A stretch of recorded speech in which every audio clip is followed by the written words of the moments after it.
మంటలు వచ్చింది. ఏనా ఎట్లా జరిగిందంటే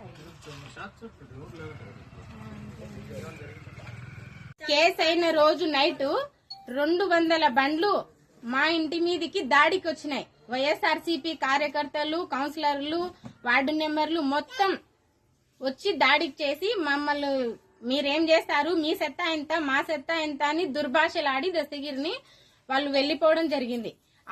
ఆ నైట్ నుంచి వాళ్లకు ఎస్కాటు అంటే ఇంటికి గార్డు పెట్టడం జరిగింది ఒక వారం రోజులు. ఆ తర్వాత వాళ్ళను పోలీస్ అధికారి వారే ఊరిడిపడం జరిగింది, లక్షల్లో డబ్బులు ఇచ్చి.